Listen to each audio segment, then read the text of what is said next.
Dear teachers, welcome to JS and English Learning. We are with Unit 7 of the revised PGTRB syllabus, and we are discussing Patrick White's novel Oz, okay, which was based on the life of a real German explorer, Ludwig Leichhardt. Okay, the Ludwig Leichhardt அப்படிங்கிற அந்த German explorer இந்த Australian land அந்த interior ஸ்பேஸை என்ன பண்ணாரு, explore பண்ண போனாரு. அங்க போகும்போது தான் தெரிஞ்சது வெளியில இருக்கிற மாதிரி அங்க உள்ள இல்ல. வெளியில நினைக்கிற என்ன நினைச்சாங்க அப்படின்னா அது ரொம்ப ஈஸியா இருக்கும் ஜேர்னி நினைச்சாங்க. பட் அந்த அடர்ந்த வனப்பகுதிகளுக்குள்ள போகும்பொழுது அதை தாண்டி இருக்கக்கூடிய, அதையும் தாண்டி அந்த வனப்பகுதியை தாண்டி இருக்கக்கூடிய அந்த பாலைவன பகுதி. ஏன்னா நீங்க பாத்தீங்கன்னா Australia is a land of sand and stones. அப்ப அதுல அப்படியே ஒரு எக்ஸ்ப்ளோர் பண்ணி போகும்போது அங்க இருக்கிற அபாரிஜினல்ஸ் கையில மாட்டி சிக்கி சின்னாபின்னமானாரு, காணா போயிட்டாரு. அதே மாதிரிதான் நம்ம ஹீரோவும் சிக்கி சின்னாபின்னமாயி காணா பார்க்க போகிறார். அப்படிதான் நம்ம ஒரு நாவலை உருவாக்கி இருக்கிறார். சரி, இப்போ இந்த கேரக்டர் பாத்தீங்கன்னா is basically an explorer. Who is basically an explorer? Johann Ulrich hose அப்படிங்கிற நம்ம hero. He is an explorer. இவர் எப்படி இவரை வந்து இந்த நாவல சித்தரிச்சிருக்கிறார் பேட்ரிக் ஒயிட் அப்படின்னா, he is described as a very proud man, very intense in his motive, and he is ambitious. ஏன் spiritually ambitious அப்படின்னா, he is focusing on his goal, so that is called spiritually ambitious. he is கோலை வந்து அப்படியே மையப்படுத்தி போறாரு, ஃபோக்கஸ்டா போறாரு, and he is very much dedicated to the cause. அப்படியே அவர் வந்து இனிஷியலா தொடங்கும் போது அது ஒரு பிசிக்கல் குவெஸ்டா தான் தொடங்குது. அப்படியே உள்ள போக போக அந்த ஜேர்னி வந்து அந்த ஹார்ஷ்னஸ் பார்க்கும்போது he tries to learn how to make a interior journey. தன்னுடைய லைஃப் வந்து அவரு தன்னுடைய உயிரை விட போகும் பொழுது அவர்கிட்ட ஒரு கிரட்ஜ் இருந்ததா அப்படின்னா, ஒரு பெரிய கிரட்ஜே இல்லை. he accepted death. எப்படி யாரு கையில அப்படிங்கிறத நம்ம ஸ்டோரிக்குள்ள பார்ப்போம். Is information clear teachers? அப்ப இவருடைய பெரிய ஹியூப்ரிஸ், அவருடைய பெரிய ஃப்ளா என்ன அப்படின்னா அவருடைய pride. Okay, and because of the pride he was completely detached from others. நினைச்சிருந்தா அவர் என்ன பண்ணிருக்கலாம், ஹீரோயினோட அங்கேயே கல்யாணம் பண்ணி கொடுத்து நடத்தி வந்திருக்கலாம் சிட்டியில. ஆனா அதெல்லாம் விட்டுட்டு என்ன பண்ணாரு, நான் வாழ்க்கையில ஏதாவது அச்சீவ் பண்ணிட்டு வந்து அதுக்கப்புறம் உன்னை கல்யாணம் பண்ணிக்கிறேன் அப்படின்னு சொல்லிட்டு போறாரு. திருப்பி வந்தாரா அப்படின்னா வரலை. இப்ப ஏறக்குறைய இவருடைய கேரக்டர்ல பாத்தீங்கன்னா அது psychological inside into a man's ego. Is idea clear teachers? இதற்கப்புறம் பாத்தீங்கன்னா நமக்கு ஹீரோயின், இந்த நாவல்ல ஒரு ஹீரோயின் இருக்காங்க, ஃபாயில் கேரக்டர். நம்ம ஹீரோவுக்கான ஃபாயில் ஆப்போசிட்டா கான்ட்ராஸ்டிங்கா இருக்கக்கூடிய கேரக்டர் யாரு அப்படின்னா லாரா ட்ரெவிலின். லாரா ட்ரெவிலின் அப்படின்னா, இந்த Laura Trevelyan is the ward of mister Bonner. Mister Bonner அப்படிங்கிறவரு lives in colonial Sydney. Sydney அப்படிங்கிற அந்த சிட்டியில வாழ்றார். அவரு பாத்தீங்கன்னா he is sponsoring the expedition which was led by, இந்த ஹீரோ பேர் என்ன, ஜோஹான் உல்ரிக் ஓஸ். அவரு அந்த ஆஸ்திரேலியன் அந்த டீப் இன்டீரியர் குள்ளார போறேங்கிறாரு. அதுக்கு காசு வேணும். அப்ப இந்த காசை யாரு கொடுக்குறா அப்படின்னா இந்த mister Bonner. Mister Bonner is uncle to Laura. அப்ப அந்த அங்கிளோடு வசிக்கக்கூடிய ஒரு பெண். இவ எப்படிப்பட்டவ அப்படின்னா very very intelligent, very very reserve, but at the same time she was a very spiritual woman, highly focused on the soul, the redemption of the soul. நம்முடைய ஆன்மாவை நம்ம காப்பாத்திக்கணும் அப்படிங்கிற மாதிரி ஒரு ரிலீஜியஸாவும் ஒரு கேரக்டர், ஸ்பிரிச்சுவலாவும் இருக்கக்கூடிய ஒரு கேரக்டர், ஹைலி இமோஷனல். வேறஸ் நம்ம ஓஸ் பாத்தீங்கன்னா அவர் வந்து highly rational, highly rational and bit Arakan. நான் சொல்றதான் எல்லாரும் கேட்கணும் அப்படிங்கிற இருக்கு கேரக்டர். ஆனா இவங்க அப்படி இல்லை. Very very charitable, very loving, very kind அப்படின்ட்டு. இப்ப பின்னாடி நம்ம நாவலுக்குள்ள பாத்தீங்கன்னா நம்ம ஓஸ் வந்து அப்படியே ஒவ்வொரு ஊருக்கா கடந்து அந்த சிட்டியுடைய அந்த நம்ம சொல்லக்கூடிய ஆஸ்திரேலியால பாத்தீங்கன்னா only a few cities are there. அந்த சிட்டிஸை கடந்து பார்த்தீங்கன்னா only filled with sand and desert. அந்த மாதிரி பகுதியை அவர் நுழைய போறதுக்கு முன்னாடி லாஸ்டா என்ன பண்றாரு, லாஸ்ட் பட் ஒன் ஒரு ஊர்ல இருக்கும் பொழுது he writes a letter to mister Bonner. அதே நேரத்தில் லாராவுக்கும் லெட்டர் எழுதுறாரு. அந்த லெட்டர்ல அவர் என்ன கேட்கிறாரு லாரா கிட்ட, if you would say yes I would talk to your uncle and I will ask for your hand. உன்னை கல்யாணம் பண்ணிக்கலாம்னு நினைக்கிறேன், நீ ஓகேவா, நீ ஓகே சொல்லுவியா, நீ ஓகேன்னு சொல்லுவீன்னா உங்க அங்கிளுக்கு நான் பெர்மிஷன் கேட்டு லெட்டர் எழுதுவேன் அப்படின்னு. அவங்க என்ன சொல்றாங்க, ஓகே உங்களை நான் வந்து ஹஸ்பண்ட் அக்செப்ட் பண்ணிக்கிறதுக்கு எனக்கு எந்த தடையும் இல்லை, ஆனால் ஒரே ஒரு அப்ஜெக்ஷன், ஒரே ஒரு டிமாண்ட் இருக்கு. என்ன, after returning from this expedition you should become spiritual like me. You and I should pray together for the salvation of our souls. நம்ம ஆன்மாவை நாம் காத்துக்கொள்ள வேண்டும். அதற்காக நாம் நம்ம இரண்டு பேரும் என்ன பண்ணணும், சேர்ந்து ஜெபிக்கணும். அதுக்கு ஓகே சொல்லுவீங்களா அப்படிங்கும்போது இவரும் என்ன சொல்றாரு, ஓகே நான் போயிட்டு வந்த உடனே அதுக்கு அந்த டிமாண்டை நான் அக்செப்ட் பண்ணிக்கிறேன் அப்படிங்கிறாரு. அந்த லெட்டர் அவங்க கையில கிடைச்சதுல இருந்து she starts imagining that what is it, நம்ம ஹீரோவுடைய ஃபுல் நேம் என்ன, ஜோஹான் உல்ரிக் ஓஸ். அந்த ஜோஹான் உல்ரிக் ஓஸ தன்னுடைய மானசீக கணவனாகவே நினைத்து வாழ்ந்து கொண்டு இருக்கிறார்.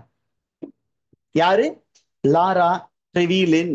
அப்ப இவங்க ரெண்டு பேரும் எப்படி மீட் பண்ணிக்குவாங்க, ரெண்டு பேரும் தொலைவுல இருந்தாலும் ரெண்டு பேரும் அடிக்கடி கனவுல மீட் பண்ணிக்குவாங்க.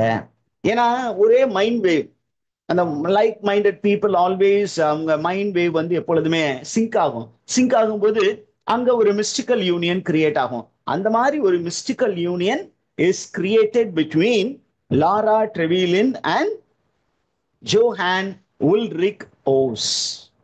சரி, இப்ப அந்த சைட்ல பாத்தீங்கன்னா நீங்க ஹீரோ ஜோஹான் உல்ரிக் ஓஸ் எப்படி விட்டவர் அப்படின்னா, அவரும் பயங்கரமான பிரில்லியன்ட் மேன். பட் அவர்கிட்ட கொஞ்சம் நெகட்டிவ் குவாலிட்டிஸ் இருக்கு. என்ன இருக்கு, அரகன்ஸ் அப்படிங்கிற ஒரு குவாலிட்டி இருக்கு, ஹைலி ரேஷனல் அப்படிங்கிற ஒரு குவாலிட்டி. ஆனா இவங்க பாத்தீங்கன்னா அதுக்கு ஆப்போசிட்டான குவாலிட்டி இவங்கள்ட்ட இருக்கு. என்ன அப்படின்னா, she is highly intuitive, உள்ளுணர்வுகளை ஃபாலோ பண்ணக்கூடிய ஒரு லேடி. அதே நேரத்துல a woman who understands people and nature, who understands other beings, particularly aboriginal உடைய அந்த ஃபீலிங்ஸ புரிஞ்சுக்கக்கூடிய ஒரு உமனா இருக்கிறாங்க. And she is very very compassionate also, ரொம்ப இரக்க குணமுள்ள ஒரு பெண்மணி. And her strength எங்க இருக்கு அப்படின்னா, her strength is not in the body, her strength is in her soul. She is a strong spiritual lady. Is the information clear, teachers? இப்போ நம்ம அடுத்த கேரக்டர்ஸ்க்குலாம் போவோம். நம்ம நாவலுக்குள்ளார அந்த ஜோஹான் உல்ரிக் ஓஸ் அப்படிங்கிறவர் தான் அந்த எக்ஸ்பெடிஷனுடைய லீடர். Expedition adventure trip. அந்த அட்வென்ச்சர் ட்ரிப்புக்கு அவர் தான் கேப்டன். அப்போ அவர் என்ன பண்றாரு அப்படின்னா, அந்த கேப்டனா மட்டும் இருந்தா ஒரு சிங்கிள் மேனா போய் டிராவல் பண்றது எப்பொழுதுமே ஆபத்து. அப்ப கூட கூட்டத்தை சேர்க்கணும். ஒரு கூட்டமா போவாங்க. அப்ப கூட்டமா போறதுக்கு யாரை சேர்க்கலாம் அப்படிங்க போகும்போது the first person to join is a gentle and rational scientist. அந்த சயின்டிஸ்டுடைய பேர் வந்து பால்ஃப்ரீ மேன். இவரு தான் என்ன பண்றாரு அப்படின்னா, he becomes the first member of the expedition. And what does he symbolize? This character, he represents empirical inquiry and moral balance. இவர் வந்து morally a balanced character. அதே நேரத்துல a man who believes in empiricism. What do you mean by empiricism, teachers? நம்ம ஏற்கனவே இதெல்லாம் discuss பண்ணியிருக்கிறோம். What do you mean by empiricism? Okay, empiricists எதுக்கு முக்கியத்துவம் கொடுத்தாங்கன்னா, they give importance to experiments or experience on the basis of a certain observed method. இவங்க வந்து அப்சர்வேஷனுக்கு ரொம்ப இம்பார்ட்டன்ஸ் கொடுப்பாங்க. Are you there, teachers? அப்ப இவரும் பாத்தீங்கன்னா நல்லா அப்சர்வ் பண்ணிக்கிட்டே வருவாரு. அப்சர்வ் பண்ணி நம்ம ஹீரோ கிட்ட, ஜோஹான் உல்ரிக் ஓஸ் கிட்ட ஒரு சில காஷனரி மெசேஜ் கொடுப்பாரு. ஆனால் அதை அவரு கேட்க மாட்டார். Okay, and what happens to this character? இந்த ஏர்லி பார்ட் ஆஃப் த நாவல், அந்த எக்ஸ்பெடிஷன் ஸ்டார்ட் பண்ணி கொஞ்சம் நாட்களிலேயே he will pass away.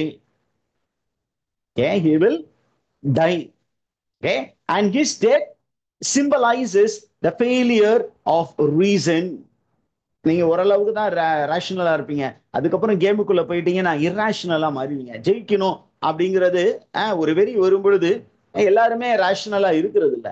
அடுத்தவனை எப்படி காலை வாரி விட்டு அடுத்தவங்களை அழிச்சிட்டு நம்ம மேல வரணும் அப்படின்னு நினைப்பாங்க. அடுத்தவங்கள இது இந்த புக்கு உங்ககிட்ட இருக்கா அப்படின்னா, புக்கு இருக்கு அப்படின்னு ஓப்பனா சொல்றவங்க எத்தனை பேர் சொல்லுவாங்க? இதெல்லாம் இல்ல, அதுல இருந்து என்ன கொஸ்டின் கேட்டுற போறாங்க, கொஸ்டின் எல்லாம் கேட்க மாட்டாங்க. நீங்களே பாருங்களேன், என்ன சொல்லுவாங்க, முன்னாடியே கொஸ்டின் பேப்பர்லாம் செட் பண்ணிட்டாங்க இப்போ பிஜிடிஆர்பிக்கு. அப்புறம் தான் நமக்கு வந்து என்ன பண்ணாங்க, புது லெசன்ஸ் ஆட் பண்ணாங்க. பாஸ்ட் ஹிஸ்டரி என்ன சொல்லுது, பழைய சிலபஸ்ல இருந்து மட்டும் தான்ப்பா கொஸ்டின் எடுத்தாங்க, புதுசுல இருந்து 1-2 தான் கேட்பாங்க, அதனால இதை நல்லா படிக்காதீங்கன்னு உங்கள்கிட்ட சொல்லிட்டு அந்த கேரக்டர், உங்களுக்கு அட்வைஸ் கொடுத்த கேரக்டர் என்ன பண்ணுவாங்க, போயிட்டு இரவும் பகலுமா உட்கார்ந்து இந்த புது லெசன்ஸ் எல்லாம் படிச்சிருவாங்க. நீங்க என்ன பண்ணுவீங்க, அவங்களே சொல்லிட்டாங்க, ரொம்ப நாள் ப்ரிப்பேர் பண்றாங்க, அதனால நான் படிக்க மாட்டேன்னு உட்காந்தீங்கன்னா அவங்க அவங்க என்ன ஆயிடுவாங்க, போஸ்டிங் வாங்கிட்டு போயிடுவாங்க. நீங்க தலையை சுருங்கிட்டு உட்காந்துருங்க. Don't get any negative input from anybody. I foresee equal balance of questions from old syllabus and new syllabus. Sometimes there may be more questions here. அதனால நல்ல புது சிலபஸ் நல்லா படிச்சிருக்கேன். அப்போ இந்த மாதிரி ஃபெயிலியர் ஆஃப் ரீசன், ஒரு சில பேர் வந்து நம்ம கேம்ல உள்ள போகும்போது அடுத்தவங்களை அடிச்சு என்ன வேணும் பண்ணலாம் அப்படிங்கிற ஒரு மைண்ட் செட் வந்துடும். அந்த ரீசனுடைய ஃபெயிலியரை காட்டுறது தான் மிஸ்டர் ஆல்ஃப்ரீ மேன்.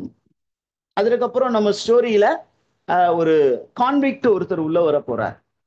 கான்விக்ட் அப்படின்னா ஒரு குற்றவாளி, who was accused and who was in prison.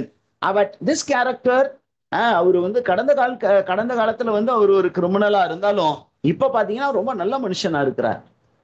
அந்த மனிதனுடைய பெயர் ஜட். இனிஷியலா இந்த கேரக்டரை வந்து இந்த டீம்ல சேர்க்கிறதுக்கு யாரு வந்து ரெடியா இருக்க மாட்டாரு, ஹீரோ ரெடியா இருக்க மாட்டார். நம்ம ஹீரோவுடைய பேர் என்ன, hose. Johann Ulrich hose is not for including Judd, but இந்த ஜட் வந்து என்ன பண்ணுவாரு அப்படின்னா, at one point of time ஒரு வீட்டுல தங்கி இருப்பாங்க, அதுல இன்னொரு மெம்பர் சிக் ஆயிடுவாரு, அந்த மெம்பரை நல்லா பாத்துக்குவாரு. அந்த மெம்பரை நல்லா பாத்துக்கிட்டதுனால ஓகே ஜட்டையும் சேர்த்துக்கலாம் அப்படின்னு சொல்லும் பொழுது, the ஜட் அவனுடைய பாஸ்ட் வந்து கிரிமினல் பாஸ்டா இருந்தாலும் இன் present he is a very morally upright character. அவர் ஒரு நல்ல virtuous character இருக்கிறாரு. This is exactly the opposite of hose. Hose பாத்தீங்கன்னா நல்ல பேக்ரவுண்ட்ல இருந்து வர்றாரு, ஆனா ரொம்ப மோசமான கேரக்டர்.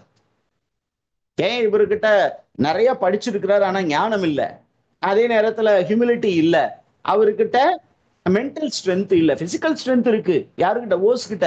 ஆனா ஜட்டு கிட்ட என்ன இருக்கு, he has earthly wisdom, he has humility in his character, and he has physical strength and mental strength. இது exactly opposite of hose.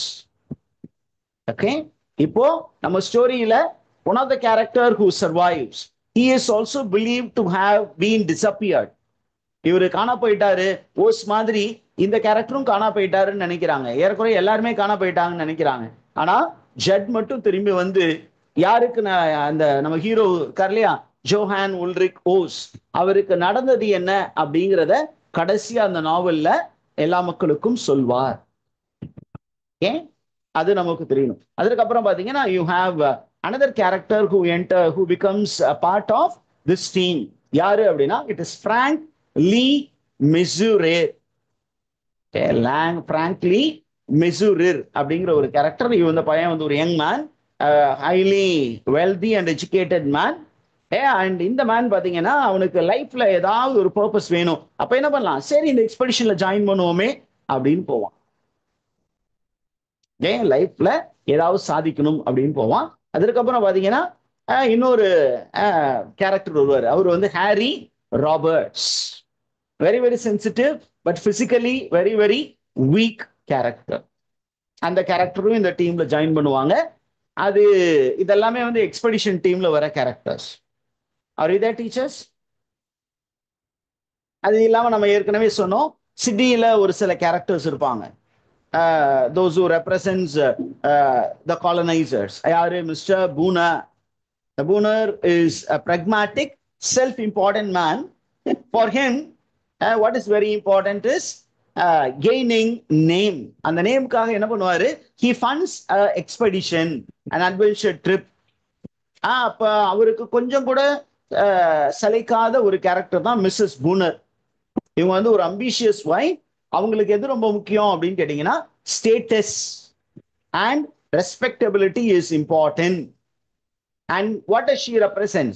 She represents the Sydney's colonial elite. அங்க இருக்கிற எல்லா பணக்கார நாய்களும் அப்படிதான் இருந்தது. பேரும் புகழுக்காக என்னதை வேணுமோ செய்யலாம் அப்படின்றது. அண்ட் இவங்க ரெண்டு பேருக்கு ஒரு பெண் குழந்தை இருந்தது, who happens to be Laura's cousin. இந்த பெண் யாரு அப்படின்னு கேட்டீங்கன்னா she is பெல்லே போனர். பெல்லே போனர் எப்படிப்பட்டவங்க அப்படின்னா she is not a very strong character. She is a shallow character, socially conventional. அப்படின்னா she follows a rule. Okay, whereas நீங்க பாத்தீங்கன்னா நம்ம லாரா வந்து எப்படி இருப்பாங்க அப்படின்னா, okay, she is an unconventional character but very very serious and a person who is highly spiritual. இதுல பாத்தீங்கன்னா நமக்கு அபாரிஜினல் கேரக்டர்ஸ் இருக்காங்க. ஆனா அந்த அபாரிஜினல் கேரக்டர்ஸை நம்ம ஆத்தர் நேம் பண்ணல. ஏன் நேம் பண்ணல அப்படின்னா அவங்க they lived with nature, அதனால அவங்களுக்கு நேம் கொடுக்கணும்னு அவசியம் இல்லை. Aboriginals are indigenous Australians native to the land. அவங்க எப்படி இருந்தாங்கன்னா they were very very spiritually tuned with the land. அந்த ஒரு வறண்ட பகுதியில ஒரு ஹார்ஷான லேண்ட்ல அந்த டெசர்ட்டுக்கு நடுவுல இயற்கையோடு ஏந்த ஒரு வாழ்வு வாழ்னா அந்த பக்கம் வர்ற போறவங்களை பிடிச்சி கொன்னு போட்டாங்க. ஏன்னா அவங்க என்ன நினைச்சாங்கன்னா அவங்க எல்லாம் நம்மளை வந்து அழிக்க வந்திருக்காங்க. ஏன் கடந்த காலத்துல இந்த மாதிரி வந்த இந்த அட்வென்ச்சரர்ஸ் என்ன பண்ணாங்க? they brutally massacred their forefathers. அதனால அந்த ஒரு பயத்துல out of fear they caught hold of the explorers and they killed the explorers. And towards the end there will be a historian. The historian என்ன பண்ணுவாரு அப்படின்னா he will present a public memorial for Woos. உண்மையாலுமே hose ரொம்ப நல்லவன் அப்படிங்கிற மாதிரி present பண்ணியிருப்பாங்க. ஆனா நமக்கு தான் தெரியும் உண்மையான ஓஸ் எந்த மாதிரி மோசமானவன் அப்படிங்கிற ஒரு விஷயம். ஓகேவா? Now we have to go to the summary. We will go for a break and then get back. Okay, ஒரு 5 minutes break, teachers. Have you any doubts here?